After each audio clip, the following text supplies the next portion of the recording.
Four of the best games of the decade came out last year. God of War, Insomniac Spider-Man, Red Dead Redemption 2 from Rockstar and Nintendo's video game equivalent of a touchdown dance, Super Smash Bros. Ultimate. With 2018 representing such a leap forward for the industry, expectations were high for 2019. And while a lot of the top studios stepped up to the plate, we did not see the sort of towering achievements in gaming this year that we did in years past. And first, Kingdom Hearts 3, nearly 15 years after the last main series installment Kingdom Hearts 2, die-hard fans left over from the PS2 era finally got their hands on another home console Kingdom Hearts Little, starring Sora, the original trio, fusing the complex and darker tones of Final Fantasy with the charms of Disney into one ridiculously complex, twisty story should not work by any means. It somehow totally does. This game has an incredible visual style, remarkably smooth combat and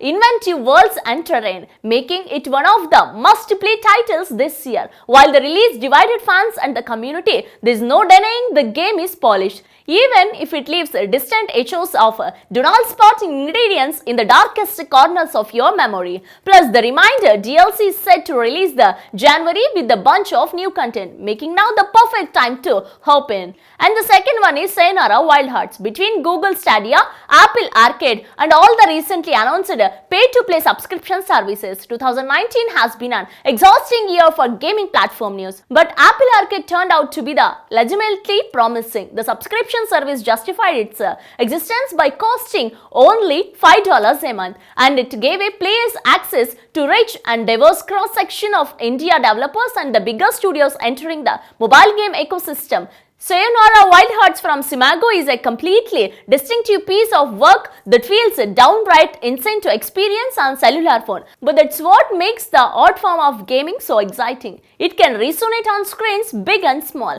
With a sharp vector, art style and music video inspired gameplay, Sayonara easily competes with the big AAA offerings from the year. And most of all, at only a few bucks as a part of the Apple Arcade subscription, it really makes you question the $60 price tag on main console games. And third one is The Outer Worlds. Video game developer Obsidian broke free from its Bethesda publishing chain and shown us it's better off alone. The Outer Worlds nails the choice-heavy and customized action roleplay we came to love from the likes of Fallout and Skyrim. It takes place in a new, unfamiliar world with tons of quests, refined gameplay, and most importantly choices, allowing players to become heroes, villains, bounty hunters, or anything else they want. It's a dark look into your own psyche, because regardless of how noble you believe you are still steal and loot the innocent because you're just a few grades short of some shiny new armor. While Bethesda has been stumbling lately, especially with the beloved franchise Fallout, it's nice to see Obsidian picking up the slack and giving players the inventive experience they really want. And fourth one is Sekiro, Shadows Die Twice. Hailing from the team that brought us the likes of Dark Souls and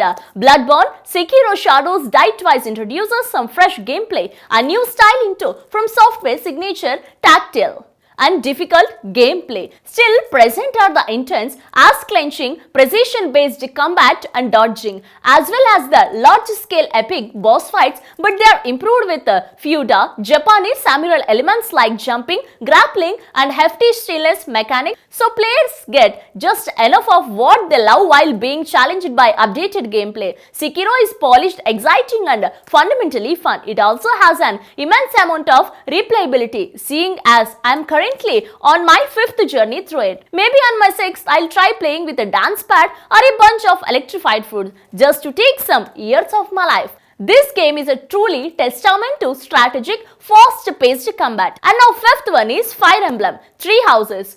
Fire Emblem is a Nintendo franchise sorely overlooked in the West, even though half of the Smash Bros. Roster comes from it. I have been playing Fire Emblem for a while and no game has kept my interest as much as the Three Houses. And this title is all about strategy and choices, with many vastly different playthroughs, all taking nearly 60 hours to beat. Permadeath in combat and relationship development that matters. The game has a ton to do. What Three Houses really axes this, however, is its characterization and reward system. The cast of this game will have you willing to sacrifice yourselves before you lose anyone on your team. The game also makes you feel genuinely rewarded for building relationships and taking the time to do the extra training and episodes. I can easily fizzle out on turn-based RPGs, but somehow this game has me on my third playthrough. If you are never tried a Fire Emblem game or think it's not your thing, I dare you to play this title.